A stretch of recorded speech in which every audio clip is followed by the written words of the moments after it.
Hello चो the commerce सबके online platform पर मैं शिवम तिवारी आप सभी का हार्दिक स्वागत है, अभिनंदन करता हूं। जैसा कि हम लोग पढ़े थे कंपनीज अकाउंट, उसमें एक सीरीज हमारी चल रही है इशू ऑफ शेयर की। ठीक है, तो आज हम लोग एक नया टॉपिक यहां पर डिस्कस करने वाले हैं कंपनी अकाउंट में, जिसका नाम है इशू ऑफ डिबेंचर। ठीक है, तो जैसे ट्रीटमेंट हमने अकाउंटिंग में पढ़ रखे हैं अपने इशू ऑफ शेयर से रिलेटेड, उसी तरह का कुछ ट्रीटमेंट हमको करना है डिबेंचर में। ठीक है, और किस तरह से करना है, किस प्रकार से करना है, आइए हम सभी लोग इन सभी बातों को यहां पर वन बाय वन डिस्कस करते हैं। ठीक है, तो सभी लोग रेडी हो जाएं। अगर स्क्रीनशॉट लेना हो तो फटाफट वो लोग स्क्रीनशॉट यहां से ले लें। ठीक है, फिर हम लोग बात करेंगे यहां पर इशू ऑफ डिबेंचर की, मीनिंग क्या है उसकी, रिक्वायरमेंट क्या है, क्यों डिबेंचर इशू किया जाता है, एक्सेट्रा। इसी तरह से हम लोग यहां पर बात करेंगे। तो आइए देखिए, अभी हम लोग पढ़े थे कंपनी है ना, कंपनी को रन करना है और डेवलप करना है, डेवलपमेंट करना है, तो हमको रिक्वायरमेंट किसकी है, हमको रिक्वायरमेंट है फंड की। अब ध्यान रखो, ये फंड हम जनरेट कहां से करते हैं, ये फंड हम लोग जनरेट करते हैं पब्लिक से। अब पब्लिक को इसके लिए इशू करते हैं हम लोग शेयर। ठीक है, तो एक चैप्टर हम लोगों ने पढ़ा इशू ऑफ शेयर, तो पहली प्रायोरिटी कंपनी की क्या होती है, वो क्या इशू करेगी, शेयर। लेकिन एक लिमिटेशन है, आप शेयर को कितना इशू कर सकते हो, जितनी आपकी मैक्सिमम ऑथराइज कैपिटल है उतनी ही आप शेयर को इशू कर सकते हो। कंपनी अपने लाइफ में कभी भी इससे अधिक के शेयर इशू नहीं कर सकती है। ठीक है, तो आइए देखेंगे। अब ध्यान रखो, हमने इशू किया शेयर्स, बट ध्यान रखें हमारी पूरी कैपिटल इशू हो चुकी है ना, ऑथराइज कैपिटल या मैक्सिमम कैपिटल जो भी रजिस्टर्ड कैपिटल थी, हमने इसको पूरी तरह से इशू कर लिया। लेकिन हमारी financial need does not fully satisfied. ठीक है, लेकिन फिर भी हम लोग अपनी फाइनेंशियल नीड्स को कंप्लीट या फुलफिल नहीं कर पाए हैं। तो ध्यान रखो, ऐसे केस में आपके पास आ जाता है ऑप्शन। ठीक है, ऑप्शन नंबर 2। ठीक है, टेन टेन टेन, ध्यान रखोगे तो ऑप्शन नंबर 2 क्या कहता है, कहता है भैया अब आप आओ और क्या करो, इशू करो डिबेंचर। तो सेकेंड प्रायोरिटी हम लोगों ने किसको दे रखा है, इशू ऑफ डिबेंचर को। ठीक है, ध्यान रखेंगे इसके प्रोविजन उसी तरह है जैसे हम लोग शेयर को इशू कर रहे थे। इसमें भी क्या करना है, आपको प्रोस्पेक्टर इशू करना है, आपको बताएं नंबर ऑफ शेयर, है ना, आपको बताना उसकी फेस वैल्यू। ठीक है, यहां पर ध्यान रखोगे, आप जब भी बात करते शेयर्स को तो फ्रेश इशू आप डिस्काउंट पर नहीं कर पा रहे थे, बट ध्यान रखो जब भी आप डिबेंचर को इशू करोगे, यहां पर आप इसको तीनों टाइप से इशू कर सकते हो। एट पार पर मतलब 10 की चीज को 10 में, एट प्रीमियम पर मतलब 10 की चीज को 10 से ओवर वैल्यू पर, 11 12 13 कुछ भी, और डिस्काउंट पर 10 की चीज को 10 से नीचे, है ना, 9 9.5 8 जितना भी होगा, तो ध्यान रखोगे। ठीक है, तो कहने का मतलब ध्यान रखेंगे, पब्लिक क्या करेगी, हमारे डिबेंचर को परचेस करेगी, और जिस तरह हमको शेयर में अमाउंट रिसीव हुआ है उसी तरह हमको यहां पर अमाउंट रिसीव हो जाएगा। ठीक है, अब ध्यान रखेंगे, यहां पर हम लोग बात करेंगे डिबेंचर्स की मीनिंग की, कि डिबेंचर होता क्या है। ठीक है, तो आइए अभी हम लोग जानने का प्रयास करेंगे डिबेंचर क्या है, इसकी मीनिंग और डिफिनीशन क्या है। तो जब भी आप बात करोगे डिबेंचर के मीनिंग और डिफिनीशन की, तो सबसे पहले आप देखोगे according to the companies act 2013 का सेक्शन 230 में क्या कहता है। यह कहता है डिबेंचर, डिबेंचर का जो डिफिनीशन दिया है उसने कैसा दिया है, इंक्लूसिव। आपको मैं बताना चाहूंगा, देखो इंक्लूसिव डिफिनीशन मतलब क्या होता है, उसमें क्या क्या चीजें इंक्लूड है। एक्सक्लूसिव डिफिनीशन का मतलब क्या होता है, उसमें क्या क्या चीज इंक्लूड नहीं।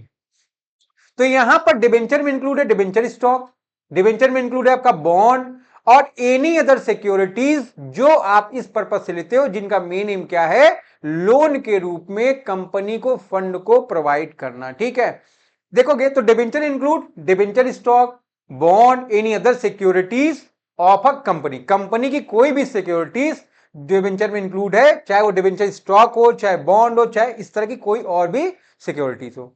देखोगे whether constituting a charge on the assets of the company और नॉट, ध्यान रखो चाहे वो कंपनी के एसेट्स पर चार्ज हो या चार्ज ना हो, इस बात को ध्यान रखना है।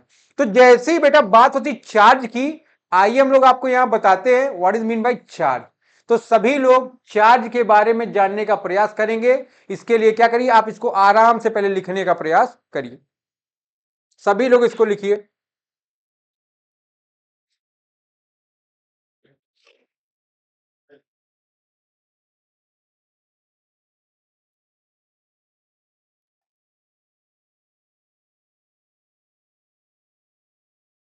ध्यान रखिएगा।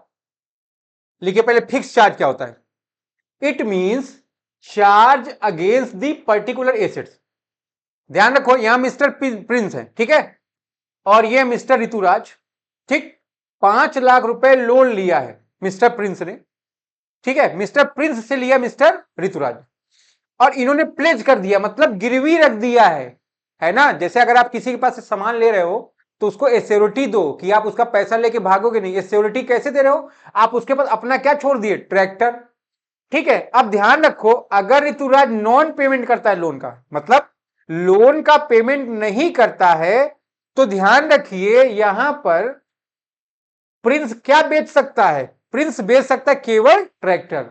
यहां पर ध्यान रखो अगर ऋतुराज उसके लोन का पेमेंट नहीं करता है तो ट्रैक्टर बेचेगा और अपने अमाउंट को रिकवर करेगा यहां से, है ना। तो ध्यान रखोगे इस तरह का जो व्यवस्था किया गया है अपने डेट को रिकवर करने के लिए, उसको आप बोलते हो फिक्स चार्ज। देखो फिक्स चार्ज मींस क्या होता है, charge against the particular assets, ठीक है। ध्यान रखोगे जब आपके एसेट्स पर या डिबेंचर पर केवल एक पर्टिकुलर एसेट्स रखी गई, आप केवल उसको सेल करके आप अमाउंट को रिकवर कर सकते हो, that is called fix charge, ठीक। अब आइए आगे देखते हैं हम लोग। ध्यान रखो सेम इलस्ट्रेशन क्या कहता है, ये देखेंगे सब लोग। यहां पर भी देखिए मिस्टर प्रिंस है और मिस्टर ऋतुराज है, यहां पर भी उसने प्लेज रखा है, ठीक है, 5 लाख लोन के बदले में, ट्रैक्टर एंड अदर एसेट्स। अगर वो नॉन पेमेंट करता है अपने लोन का, आप किसी भी एसेट्स को बेचकर अपने लोन की रिकवरी कर सकते हैं। ध्यान रखो जब आप किसी भी एसेट्स को, कंपनी की एसेट्स जब फुल्ली प्लेज है डिबेंचर के ऊपर, तो आप किसी भी एसेट्स को बेचकर अपने डिबेंचर का पैसा रिकवर कर सकते हो, that is called floating charge, ठीक है। ध्यान रखेंगे फिक्स चार्ज का मतलब स्थिर प्रभार और फ्लोटिंग चार्ज का मतलब चल प्रभार, ठीक है, ध्यान रखेंगे यहां पर। तो कहने का मतलब क्या है बेटा, यहां पर अगर आप जिस एसेट्स को उस पर प्लेज किए हो केवल उसी को बेचने का राइट्स रखते हो तो उसको आप बोलोगे फिक्स चार्ज। लेकिन आप किसी भी एसेट्स को सेल करके अपने अमाउंट को रिकवर कर सकते हो, उसको आप बोलेंगे फ्लक्चुएटिंग चार्ज, ठीक है, या फ्लोटिंग चार्ज, ठीक। तो यहां से आपको पता चला डिफिनीशन में डिवेंचर में इंक्लूड क्या क्या है, ठीक है। आइए इसका स्क्रीनशॉट लीजिए।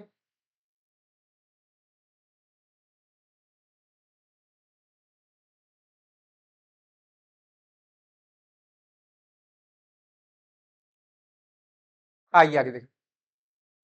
A debenture issued by company is usually in the form of a certificate। जिस तरह आप शेयर इशू कर रहे थे उसी तरह आप डिबेंचर को भी इशू करेंगे, किस रूप में, एक सर्टिफिकेट के रूप या प्रारूप में, ठीक है। Given under the seal of company, जिसको आप किसके बिहाफ पर इशू करते हो, कंपनी के सील पर, ठीक है। जैसे द कॉमर्स हब में आप फीस जमा किए, आपको मैंने रसीद निकाल के दिया, उसमें लिखा था द कॉमर्स हब, उसमें सील लगी हुई थी, ठीक है। तो जिस कंपनी के अंडर में आप इसको इशू करोगे उस कंपनी का यहां पर सील लगा होगा। फिर debenture is a written acknowledgement. यहां पर देखो डिबेंचर क्या आपका रिटेन एक्नॉलेजमेंट, ठीक है, एक लिखित प्रपत्र है of a debt taken by the company, जिसमें कंपनी इस बात को सर्टिफाई करती है, स्पेसिफाई करती है, भैया मैंने पर्सन से दिस पर्सन से दिस अमाउंट दिस रुपीज के इतने फेस वैल्यू वाले इतने डिबेंचर परचेज किए हैं, ठीक है। And these are issued under the seal of company, जिसको वो कंपनी के सील के अंदर इशू करता है, ठीक है। तो कहने का मतलब भैया देखो डिबेंचर क्या है, कंपनी के सील के अकॉर्डिंग इशू किया गया एक्नॉलेजमेंट या एक सर्टिफिकेट है जो इस बात को प्रमाणित करता है कि कंपनी ने इन पर्सन से या इस पर्टिकुलर पब्लिक से इतने अमाउंट को डिप्ट लिया हुआ है, ठीक है। तो आते हैं कंक्लूजन पर।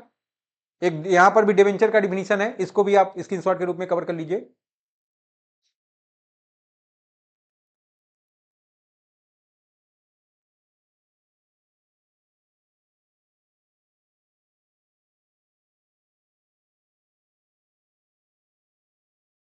चलिए आगे देखते हैं यहां पर क्या कहता है, देखेंगे सभी लोग।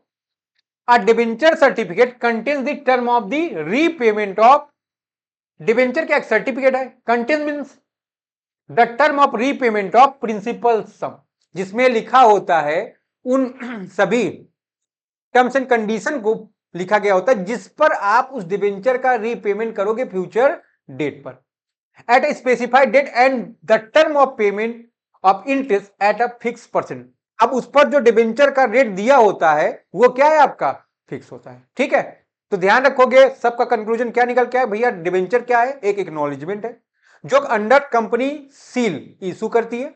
किसको इशू करती है, पब्लिक को, जो इस बात को सेटिस्फाई करता है या सर्टिफाइड करता है कि पब्लिक से उसने इतने अमाउंट का लोन ले रखा है। ठीक है, और उस पर क्या, एक सर्टेन अमाउंट का इंटरेस्ट है जिसकी रेट क्या है, फिक्स है। ठीक है, ध्यान रखेंगे। चार्ज की बातें क्लियर हो गई। दो तरह के चार्ज आपके, फिक्स चार्ज का मतलब क्या है, charge against a particular asset. ठीक है, जब आप लोन लो, केवल एक पर्टिकुलर एसेट बेच सकते हो तभी आप रिकवर कर सकते हो, उसको आप बोलते हो फिक्स चार्ज। लेकिन आप किसी भी एसेट्स को बेचकर अपने अमाउंट को रिकवर कर सकते हो, उसको आप बोलते हो फ्लोटिंग चार्ज। ठीक है, ये आपके एग्जाम्पल थे। आइए फिर हम लोग बात करते हैं फीचर्स ऑफ डिबेंचर की। ठीक है, देखोगे it is issued by the company. भाई डिबेंचर इशू कौन करेगा, पब्लिक कंपनी, प्राइवेट कंपनी या कंपनी इशू करेगी जनरली, आप इस बात को ध्यान रखो। ठीक है, पार्टनरशिप, सोल ट्रेड, इस तरह के ऑर्गेनाइजेशन ध्यान रखोगे इसको इशू नहीं करते। इसका भी आप एक बार ले लो स्क्रीनशॉट।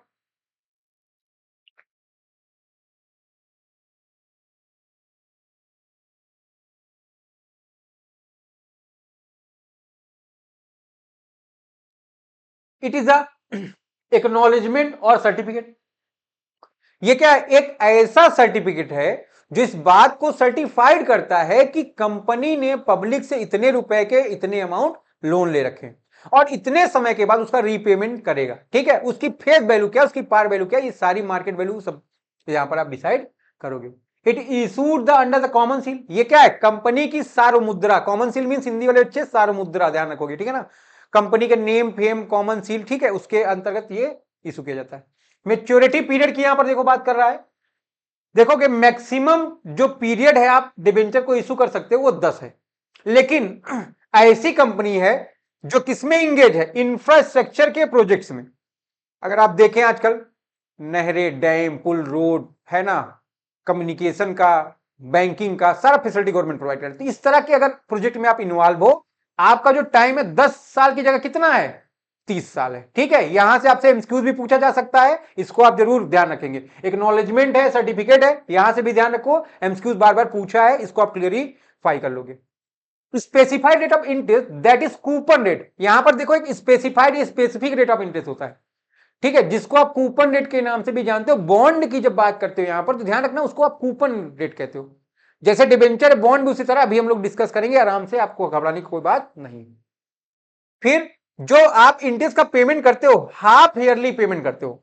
ठीक है, यहां पर आप एक साथ साल भर में एक बार में आप इंटरेस्ट का पेमेंट ना करके साल में 2 बार पेमेंट करते हो, आराम आराम से पेमेंट करते हो। ध्यान रखो इसीलिए लिखा है half yearly payment of interest.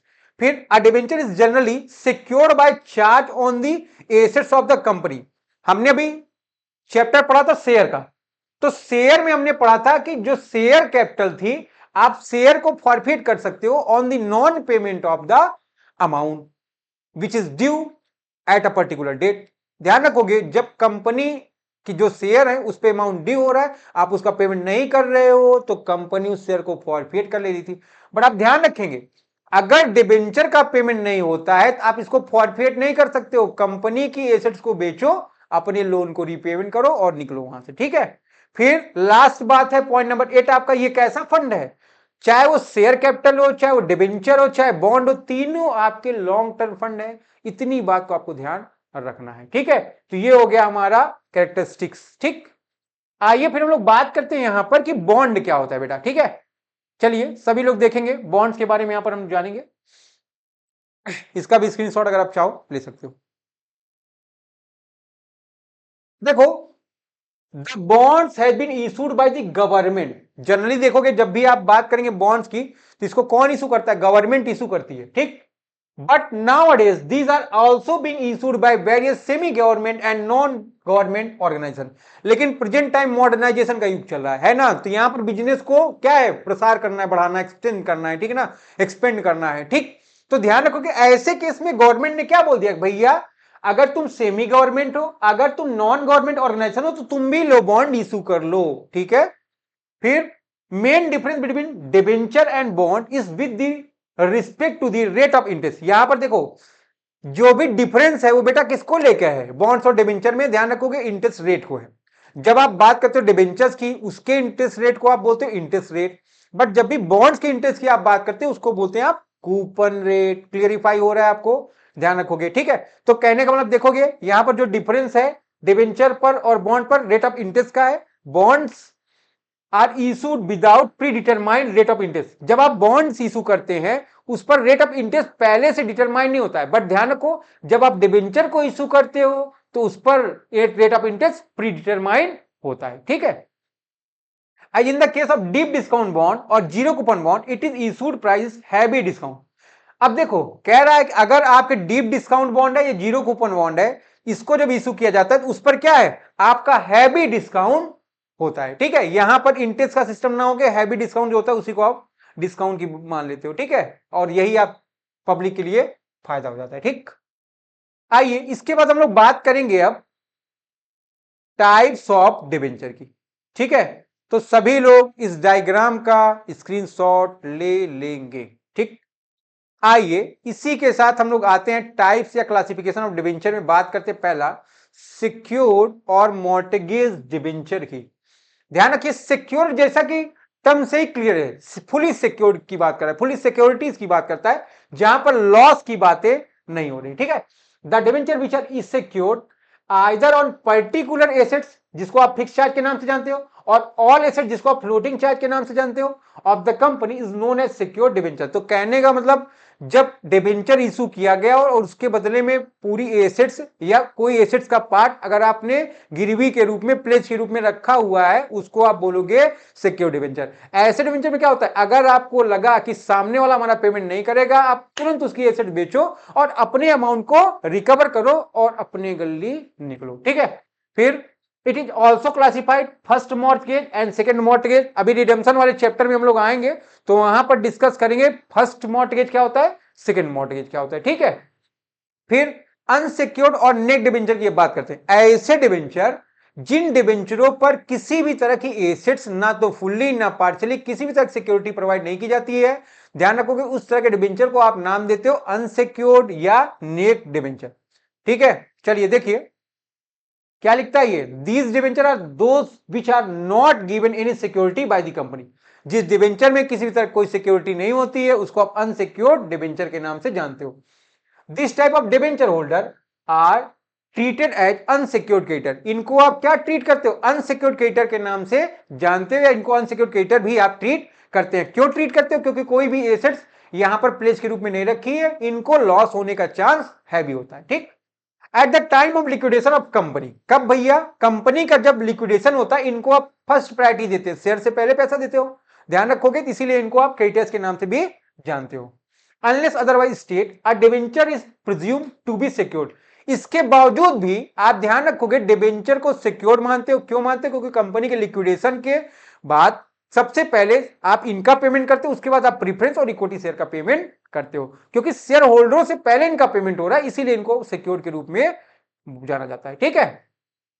आइए देखिए फिर हम लोग बात करेंगे रजिस्टर्ड डिबेंचर की। What is mean by registered debenture, आप यहां देखेंगे the name and address of holder of such debenture, ठीक है। देखोगे ऐसे डिबेंचर होल्डर जिनका नाम या जिनके रिकॉर्ड को एक रजिस्टर्ड में मेंटेन किया जाता है, जो रजिस्टर्ड कौन मेंटेन करता है, कंपनी, उसको आप किस नाम से जानते हैं, रजिस्टर्ड डिबेंचर के नाम से जानते हैं।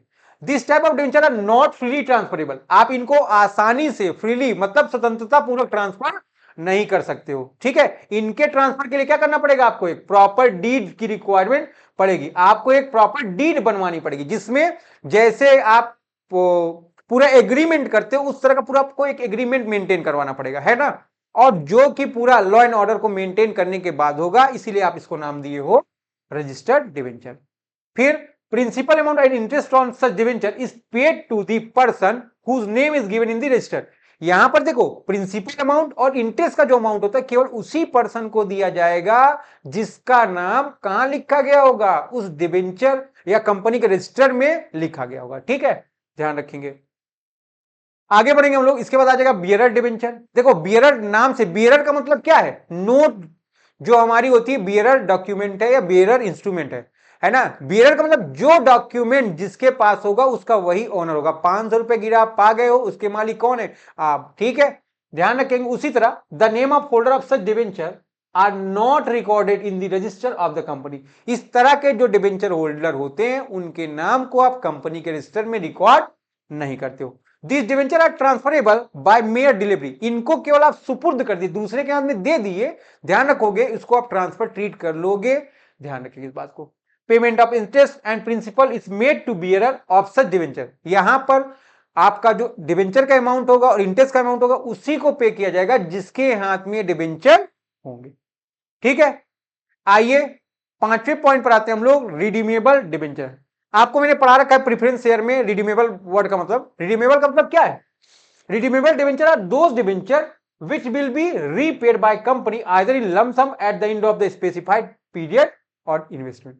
है ना, ध्यान रखो, जो टाइम पीरियड आपने इशू करते समय दिया था उस समय के बाद आप उसका रीपेमेंट जब कर देते हो तो ध्यान रखोगे उसको आप रिडीमेबल डिवेंचर बोलते हो। जिसका पैसा कुछ समय के बाद जो टर्म और कंडीशन में डिसाइड है उसके अकॉर्डिंग आप वापस कर देते हो, वही आपका रिडीमेबल डिवेंचर है। Most of the debenture are generally of this type. है ना, जितने डिवेंचर है लगभग मैक्सिमम इसी टाइप के होते हैं। फिर पॉइंट नंबर 6 पे आ जाओगे, आप बात करो इरिडीमेबल डिवेंचर का। This type of debenture are not repayable by the company during its lifetime. जब आप ऐसे डिवेंचर होल्डर जिनका पेमेंट कंपनी के लाइफ में कभी करते ही नहीं हो, कब करोगे? जब कंपनी का लिक्विडेशन या वाइंडिंग अप होगा। ध्यान रखोगे इस तरह के डिवेंचर को आप नाम दोगे, क्या नाम दोगे? इरिडीमेबल डिवेंचर या परपेचुअल डिवेंचर के नाम से आप इनको जानते हो। कन्वर्टेबल डिवेंचर है, इनके बारे में आपको कायदे से पढ़ना है, इनका आप स्क्रीनशॉट ले सकते हो। ठीक है, सब लोग आराम से इसका स्क्रीनशॉट ले लीजिए। आइए बात करते हैं हम लोग इसके बारे में, ध्यान दो। The debenture which are convertible into equity share, ऐसे डिवेंचर जिनको आप कन्वर्ट कर सकते हो इक्विटी शेयर या किसी और भी सिक्योरिटी में, है ना, बॉन्ड में, ठीक है, या प्रेफरेंस शेयर में, at state rate of exchange either the option of debenture holder और at the option of company after specified period.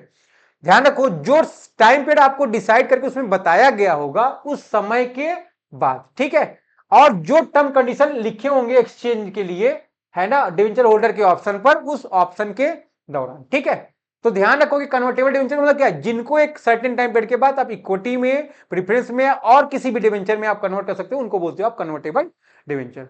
When only a part of amount of debenture is convertible into shares, such debenture called partly converted debenture। अब मान लो 1 लाख का debenture आपने purchase किया है, 50,000 को आप change कर सकते हो, बट 50 को चेंज नहीं कर सकते।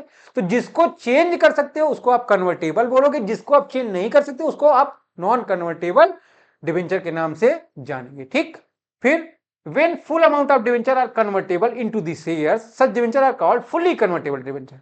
अगर आप पूरी तरह डिवेंचर को कन्वर्ट कर सकते हो तो फुल्ली कन्वर्टेबल होगा, अगर पूरी तरह ना करके हाफ या पार्ट में हो रहा है तो उसको आप पार्शियल डिवेंचर के नाम से जानेंगे। अब देखो, कन्वर्जन के लिए सेबी की एक गाइडलाइन है, बोला कि यहां से आपके एमसीक्यूज उठा लिए जाएंगे, इनको आप कायदे से पढ़ लेंगे। ठीक है ना, क्या लिखता है? After 18 month from the date of allotment, है ना, सेबी कहता है आप डिवेंचर का कन्वर्जन तभी करोगे जब 18 महीने अलॉटमेंट के हो गए। 18 महीने के पहले नहीं करोगे। 18 महीना आपका लॉक इन पीरियड है, आप उसको लॉक इन पीरियड के नाम से जानते हो। फिर बट बिफोर 36 मंथ, है ना, आप 18 महीने के बाद 36 महीने के पहले कभी भी कर सकते हैं। Any conversion part or whole shall be option on the part of debenture holder. अब ये डिवेंचर होल्डर के ऊपर है कि उसको पूरा डिवेंचर कन्वर्ट करवाना है या उसका कुछ पार्ट को कन्वर्ट कराना है। ठीक है, फिर लास्ट आ गया आपका non convertible debenture. The debenture which can not be converted into any security in the future is known as non convertible debenture. ऐसे डिवेंचर्स जिनको आप फ्यूचर में किसी अदर सिक्योरिटीज या शेयर्स या डिवेंचर किसी में कन्वर्ट नहीं कर सकते हो, जो जैसा है वैसा ही रहेगा, उसको आप नॉन कन्वर्टेबल डिवेंचर के नाम से जानते हैं। ठीक है, फिर एक क्वेश्चन ध्यान रखो, बार बार आपसे आपके बोर्ड के पेपर में पूछ रहा है, डिफरेंस या distinction between shares and debenture. तो शेयर डिवेंचर में क्या अंतर है, आइए हम यहां जानने का प्रयास करते हैं। सभी लोग ध्यान दोगे, पहली बात तो कैपिटल वर्सेस लोन है। ठीक, यहां पर आप ध्यान देंगे कि share is the part of capital, है ना, शेयर क्या है? कैपिटल का पार्ट है। बट ध्यान रखो डिवेंचर किसका पार्ट है? लोन का पार्ट है। ठीक है, अभी आपने पढ़ा डिबेंचर क्या होता है हमारा, एक्नॉलेजमेंट है किसका, लोन का। फिर शेयर होल्डर, S/H का मतलब share holder are the owner of the company. Share holder कौन है, कंपनी के ओनर है, ठीक है। इनको क्या मिलता है, डिविडेंड मिलता है, किससे, कंपनी से। But debenture holder are the creditor of the company, है ना, क्योंकि इनको क्या है भैया, पेमेंट करना पड़ता है ना।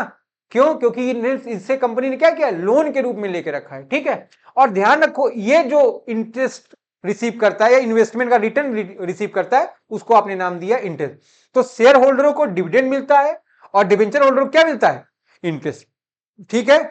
फिर आगे देखें, पॉइंट नंबर 4, फ्लक्चुएटिंग और फिक्स इंटरेस्ट एंड डिविडेंड। अगर आपको पता हो, ध्यान रखिए, dividend may be fluctuated from year to year depending upon the profit and decision of board of directors. Debenture पर जो इंटरेस्ट का रेट होता है बेटा, वो हमेशा फिक्स होता है। ध्यान रखिए, rate of fix, it must be paid irrespective of the company making a profit और इनकरिंग अ लॉस। पहली बात तो डिबेंचर का इंटरेस्ट फिक्स होता है और इसको आपको पे करना है, कंपनी को प्रॉफिट हो या कंपनी को लॉस हो, डजंट मैटर, हमसे कोई मतलब नहीं भैया, हम लोन दिए, हमको क्या चाहिए, इंटरेस्ट, ठीक है। फिर यहां पर जब आप बात करेंगे, डिविडेंड फ्लक्चुएट होता है, ये डिपेंड करता है कंपनी की प्रॉफिटेबिलिटी पर और बोर्ड ऑफ डायरेक्टर्स के डिसीजन पर। अगर कंपनी को ज्यादा प्रॉफिट होगा, ज्यादा आपको डिविडेंड मिलेगा, कम प्रॉफिट होगा, कम डिविडेंड मिलेगा। ये डिसीजन कौन लेगा, आपके बोर्ड ऑफ डायरेक्टर्स, ठीक। Secured versus unsecured, shares is always unsecured, है ना, आपने पढ़ा शेयर के चैप्टर में, शेयर फॉरफिट हो जाता है, क्यों भैया, क्योंकि ये क्या है, अनसिक्योर्ड है, ठीक। हेंस बियर मोर रिस्क, अतः इस पर क्या भैया, रिस्क क्या है, ज्यादा है। बट देखोगे डिवेंचर सिक्योर्ड होता है हमेशा एसेट्स पर, चाहे फिक्स हो चाहे फ्लक्चुएटिंग हो, इसलिए इसमें रिस्क की जो मात्रा है वो कम होती है, ठीक है। Share holder has right to participate and vote at the company's meeting.